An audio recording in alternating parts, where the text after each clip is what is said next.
Partía como gran favorito e as quinielas cumprironse. Rafael Louzán foi elixido novo presidente da Real Federación Española de Fútbol. O ribadumiense de 57 anos impúxose nas votacións. A súa candidatura xa viña avalada por ter aportado o dobre dos avais precisos para presentarse. Na carreira pola presidencia había 3 aspirantes, pero a última hora retirouse un deles, Sergio Merchán, presidente da Federación Extremeña. Así que o actual presidente da Real Federación Galega de Fútbol enfrontouse só á candidatura de Salvador Gomar, responsable da Federación da Comunidade Valenciana.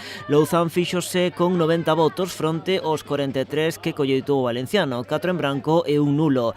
Rafael Louzán é presidente da Federación Galega de Fútbol dende 2014. Despois da suspensión de Luis Rubiales por parte da FIFA no verán de 2023 e tras o paso de Pedro Rocha, o ribadumiense decidiu dar un paso á fronte co obxectivo de devolverlle a estabilidade á institución.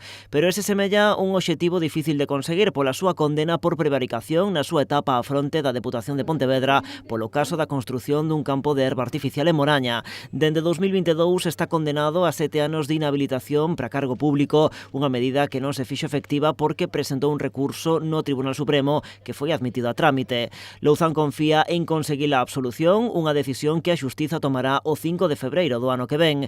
Ademais, tanto el como o seu entorno entenden que en tal caso esa inhabilitación refírese a cargo público e que a Federación Española de Fútbol é unha entidade privada. Un argumento que chocaría coa nova orde ministerial e os estatutos federativos, porque o Consello Superior de Deportes, dependente do Goberno Central, ten intención tamén de levar unha denuncia ao Tribunal Administrativo do Deporte porque entende Louzán está a incumprir os estatutos federativos.